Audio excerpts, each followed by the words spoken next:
guys, help them out no matter what it is, because I know that, you know, we're all teammates and we all just want the best for each other. So I would do the best thing for myself and, you know, whatever connections I have to help another player out, you know, for our team.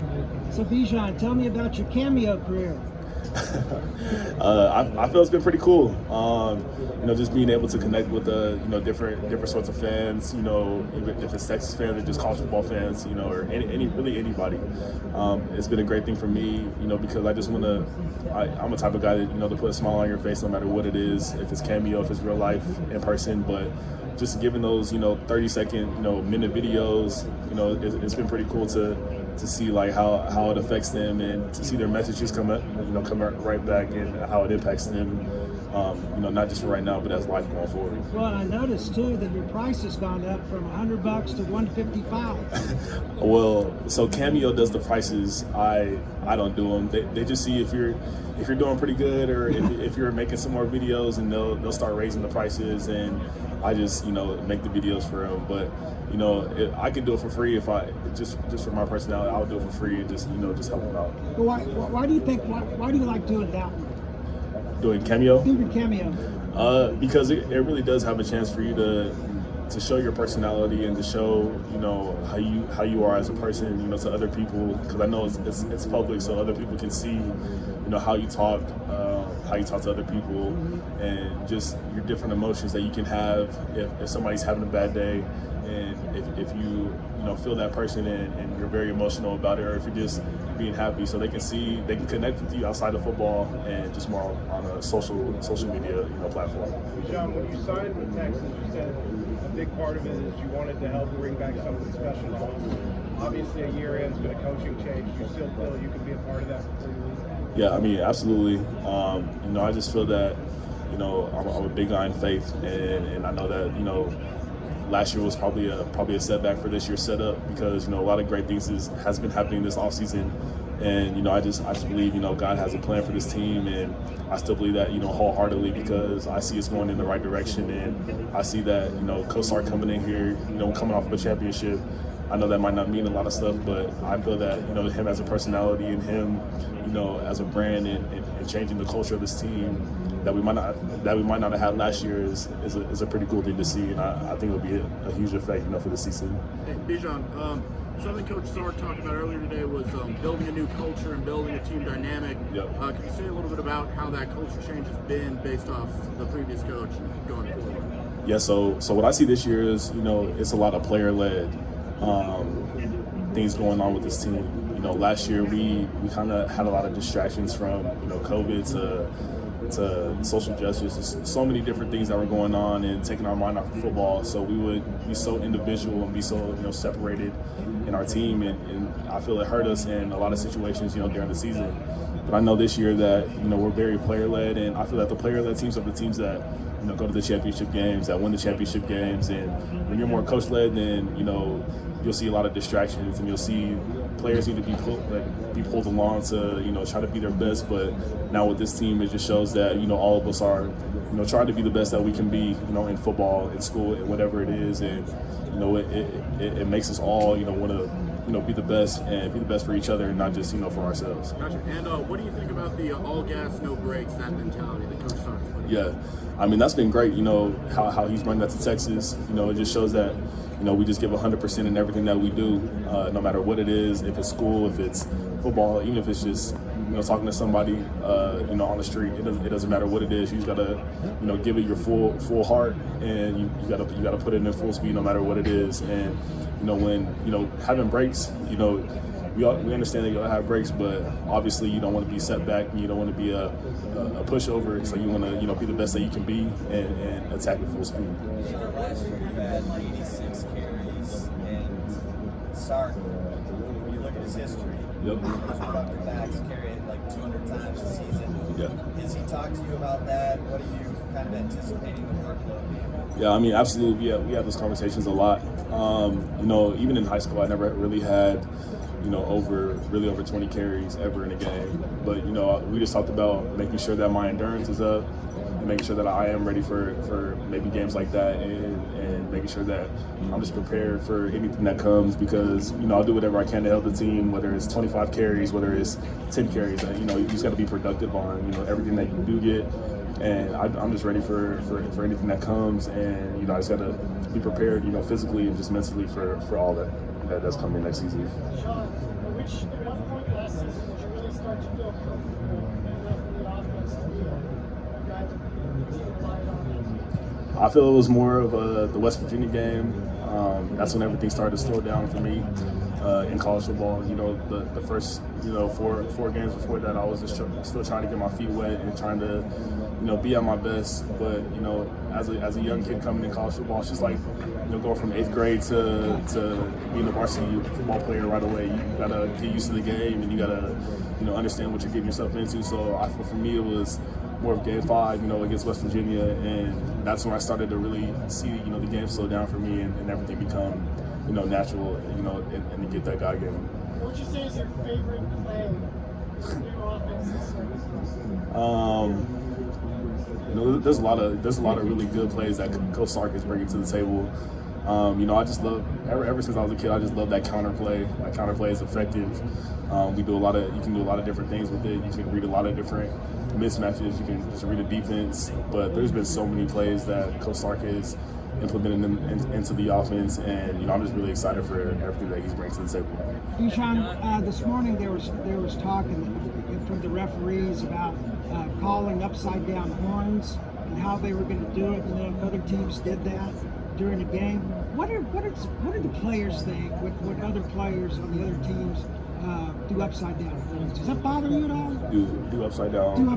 Do that? Oh man, you know, for me, if that's what you want to do, and if that's what makes you happy, you know, you can continue to do it. But for me, I don't worry about it. You know, we play this game, we play football, and, you know, you got to see us, you know, across our face anyway, you know, on the other side of the ball. So if that's what makes you, you know, want to do that, you know, good for you. But I'm not really focused on, you know, little stuff like that. You know, I'm trying to, you know, win the game and do the best I can for my team. So, you know, that's you know, the cool thing that everybody likes to do. You know, just let it happen. What is it like having so many people naturally talk about it? What is it like to have that attention, and how are you dealing with it? How are you kind of trying not to get distracted? Well, I mean, it's a blessing to be in people's, you know, conversations, you know, no matter what it is. But, you know, for me, I don't focus on that kind of stuff. You know, I just, like with the Heisman, all that kind of talk, you know, I just try to do the best I can for my team, because, you know, with team success, you know, all the accolades and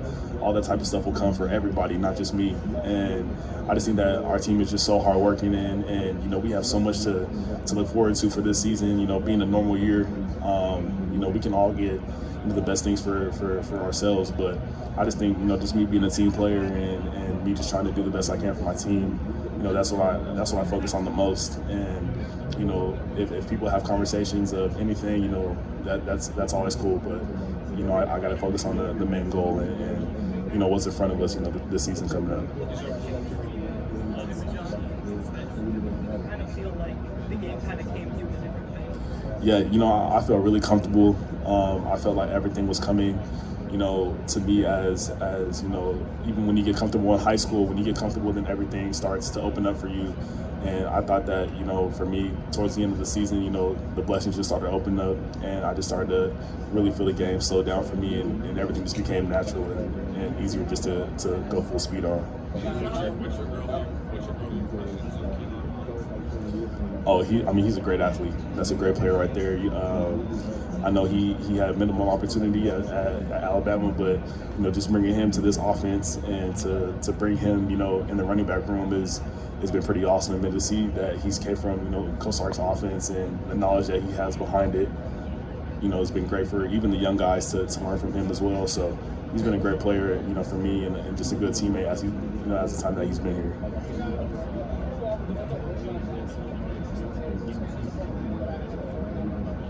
Yes. What am I learning from him? No, I mean, he's a great leader for all of us, man. I mean, even in the running back room, I feel that our running backs are very, you know, mentally focused. You know, with Stan Drayton, just putting that down for us and making sure that we're good on the field and off the field, and making sure that we're just, responsible men that, have to live in this world, and, even when football's over with, that still need to, make a living and be the best that we can be. But, I feel that Ro's been, a good instructor for the team. I mean, when the team goes down, like I say, player-led, he's a big part of being a player-led person, in our room and for the team, just because, he always brings that intensity. He always works hard, and it makes me want to be the best that I can be as well, because, he's always, going 100%, and then that's what makes me want to go 100%, and everybody else as well. Yeah, absolutely. I mean, he's had the experience at quarterback. He knows what it takes to understand plays, to understand, different type of schemes. So, me and him start to watch film every day just to, get little, bits and pieces on, other defenses and, other running backs as well.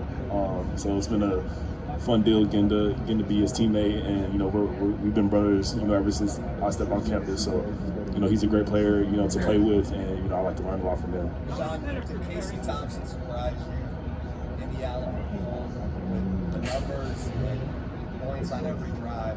And how have you seen him grow from that experience in his role battling his job? Obviously we all saw what Casey can do in the Alamo Bowl, and saw what kind of potential that he has. But I feel that he's been just growing as a leader. He's been well respected in the offseason.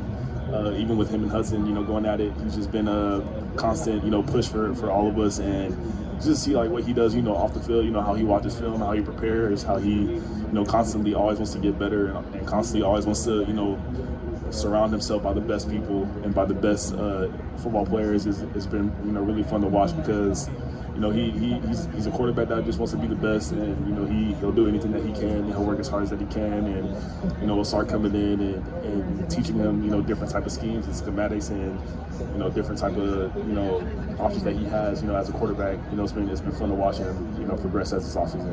Now Sam there, obviously guys, yeah, they probably lead differently, but have Casey, and we'll start with Casey, has he earned the respect in the locker room as a leader, or is that going to have to come with game action? He's earned the respect. He's been there long enough for him to get respect from players, and I feel that he comes with a lot of enthusiasm and intensity, and even with Hudson, both of them, even competing, it really builds their leadership, and it builds what they're trying to do for this team, and helps them for each other. So those are both great guys that I very been enjoying to play with, and play beside them as well. So so with Casey, his leadership has been huge for this team.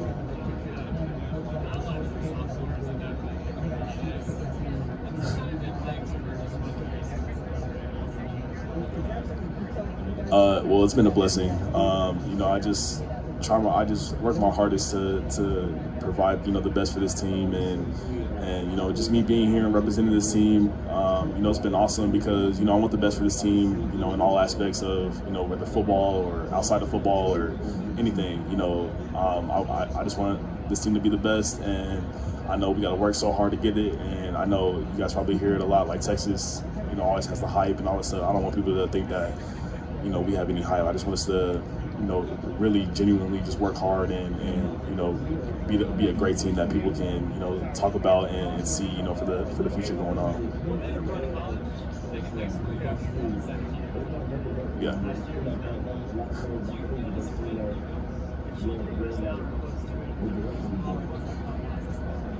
Obviously, when I get the ball, my first thought is score, because that's just been what I've been thinking about all my career, from high school to Pop Warner. Every time I want to touch the ball, I want to score a touchdown. But I got to understand the situations and the scenarios, and whether I got to get a first down or different type of stuff. But every time I touch the ball, I want it to be exciting for people to watch, and I want it to be a wow play. Like for me, I feel when Reggie Bush played at USC, I feel like every time he touched the ball, everybody was off their seats and everybody was ready to, see what he can do and anticipate what he was about to do. So, for me, I want that same energy, and for the whole team, not just for me, but I just want everybody to see, different things going on. Bijan, is that why you wear number 5? That is why I wear number 5. Hey, Bijan, you have the biggest Instagram following of anybody here this week. What was it been like for you this month, figuring out the NIL stuff and raising kids and that? It's been awesome. I feel, just, a lot of different opportunities been presented, to me, whether it's been, sports brands, clothing brands, anything. But, I feel that you don't have to really have a big following to get that kind of stuff. I feel if you just, understand what you want to do and really hit up people that, you never heard of before and just take a chance and take an opportunity, then you'll get that opportunity. But, it's been fun to really talk to different kind of people and explore my opportunities. Is it hard making those decisions, or is that been pretty fun? It's not really hard. It's a lot because a lot of you want to hit up everybody, but you can't do that. But it's been a fun experience, just getting to know a lot of different kind of people and see a lot of different type of brands.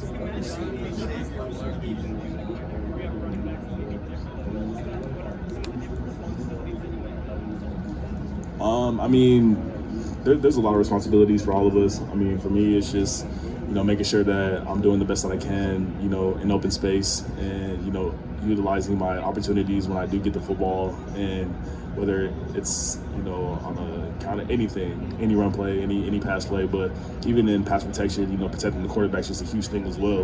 And, with that opportunity of even protecting the quarterback and NFL teams even seeing that, and just your teammates seeing that you will use yourself to protect the team, has been an awesome experience. But there's a lot of responsibilities, but it's all fun, and you love to do it, so you'll do it for your team.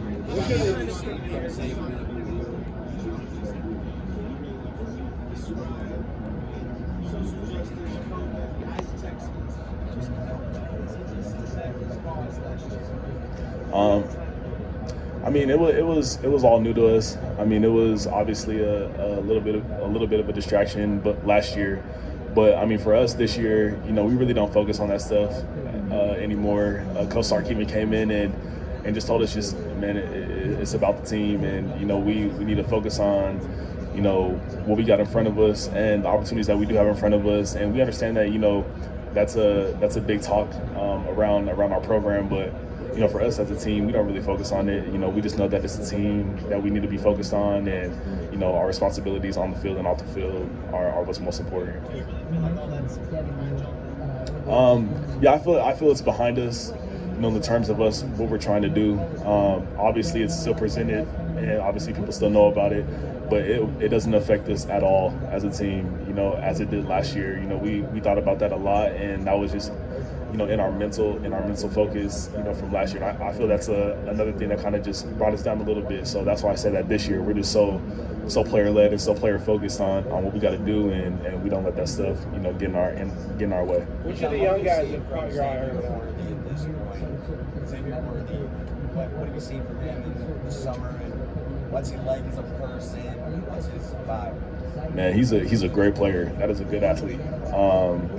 I see, when I watch, I know he's probably being compared to like Jerry Jeudy, but I see a little bit of uniqueness in him when it comes to running routes, when it comes to exploding after a catch, when it comes to creating space. When he does catch the ball, he's been very explosive for our offense, and we'll do, even when we start running routes at a park or at a different stadium or something like that, he just makes it look really easy for us. And when I see him, I see just a lot of real explosion coming out of him, and I'm just really excited to see what he can do for us this season. Which other of the young guys are standing out to you early on? There's been a lot, even for us at running back. Jonathan Brooks, he's been a big learner for us. Even a couple of the linebackers on the defensive side, they just bring a big presence and a big impact. And even the transfer guys, Ray Thor has been a big leader for us. I feel that he's been, he has the experience of winning a national championship, of bringing that championship feel to our team, and Ben Davis as well, just bringing that hardship for our team, and what we can capitalize off of him and all his experience as well. And it helps the young players see what kind of intelligence they have for the game and how it will make us grow as a team. Working with Yancey last year and working with Torrey this year, what have been the main differences in the strength and conditioning? Just, this year with Coach Torrey, he's been a real focus on, explosion, speed, making sure we're flexible, making sure our hips are right, because I feel that hips are the biggest thing in football. You need them. And just, how he talks to us and how we improved in our game. It's been really fun to watch. And, Coach Yancey was a great strength coach for us. I've been for 1 year with him and had a great relationship with him. But I just feel, this year is big for what he's trying to do, for what Coach Beckton's trying to do. And I see that his experiences that he's had with other teams and what he's bringing to our team it's a lot of a different feel. And I just can't wait for it to be on display. What do you think about the potential for the talk of the playoff expansion, both as it relates to opportunities and also just health and safety? Yeah, I think it'll be a cool opportunity to have, an expansion of the playoffs. But, if that's what it takes to keep improving college football, then, I'm all for it. The 4 teams has been fun to watch for me, but, if it ever does get expanded, it'll be a cool opportunity for other teams to get in and to see, what they can do as well, and not just limited to 4, but maybe 8, 12, whatever it is. It'll just be a fun thing for college football to grow and to watch. So you think it would be an improvement to expand the field? It could be. I don't know if it would or not. I'm having a good time with the 4, but if it ever does expand, I guess I'll be pretty cool too. Bijan, when you're looking at your game, what do you think the best aspects are? I would say just my explosion, making people miss, reading third level, second and third level. I'm still working on that, reading defenses and getting comfortable with that. But I would say just, my one-cut ability, patience out of the backfield, and just reading the defender's eyes, before the play even starts, and having a feel of what's going on around me and my surroundings. I feel I'm very aware of that. And, I'm just always trying to grow on everything, in my game. And I feel I'm, a great, really good pass catcher out of the backfield and can run routes. So I just think that everything in my game, I'm trying to improve and be the best that I can be at.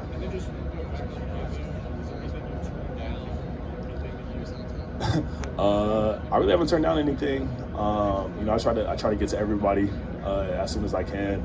Nothing's been really bad. Nothing's been any disrespectful or nothing like that. So, which has been pretty cool. So yeah, I haven't really turned down nothing yet. And hopefully, I don't have to turn down anything, going forward. Was it a former Texas running back or former any running back? Who have you talked to this offseason? What are some of the insights, whether it be someone like Najee or someone like Earl? Who are some people that you talked to this offseason? Well, I talked to Earl and Ricky this offseason. I actually saw Earl last week, and we talked about the NIL stuff and just different business opportunities that he's taken when he was in the NFL, and his experience while he was coming up with business and everything like that. But with Ricky, I saw him about a month ago back in Arizona, and we just talked about just life, after football, life during being a college athlete at Texas, and just his experiences while he was here, and what he's had to go through, and for me, just the experiences I'm having now and the experiences that I'm hopefully blessed to be having in the future. That he's just been teaching me a lot about that kind of stuff. Back to the quarterbacks. How many videos have you done? Can you give us an example of leadership from Hudson and an example of leadership from Casey? I feel there are 2 types of leaders. Hudson would just go down, put his head down and just work hard and lead it by example. And he doesn't have to say much for you to know that he's a leader. He'll say what he has to say when he has to say it, but he understands what he's trying to do, and we all can see what he's trying to do, and we all understand the type of leader that he is. More by example. And you have Casey, more of a energetic type of guy. He'll let you know that if you're doing something wrong, he'll let you know, and that's been a big help for the team. So I feel like the difference in leadership has really helped the team and has really saw what we can do and how we will operate for the season. Regarding You got time for two last ones? Regarding NIL, what have you had to learn? What do you think you're going to have to learn? And have you ever had to file taxes? Yeah, so I never had to file taxes before, so that's what I'm gonna have to learn a lot. I've been learning that, a lot before, this whole thing, got approved, and I think I'm, kind of knowledgeable on what I got to pay and how I got to, manage my way through that. But even with the NIL, I still don't try to make it a big focus, because I feel if you make that a big focus, then it can hurt a team, and it can divide a team and separate a team. So I just make sure that it's always behind me, but just knowing that it's there is pretty cool. But I just know that being a leader for my team and Texas, it's just been the main focus. John, when you look at the offense last year, Tom and Steve's implementing, what's been different this past year? A lot of things have been different. They run kind of two different types of offenses.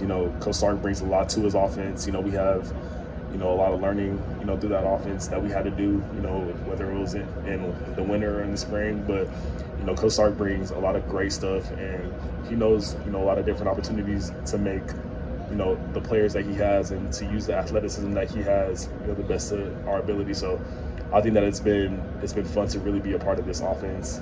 Coach Herman had a great offense as well, but Coach Sark's offense has been really fun to be a part of, and I'm just really happy to see what's going to be going on for the season coming up. When you look at the expanded ball years last year in the Alabama passing game, do you expect to be a little bit more efficient as a pass catcher?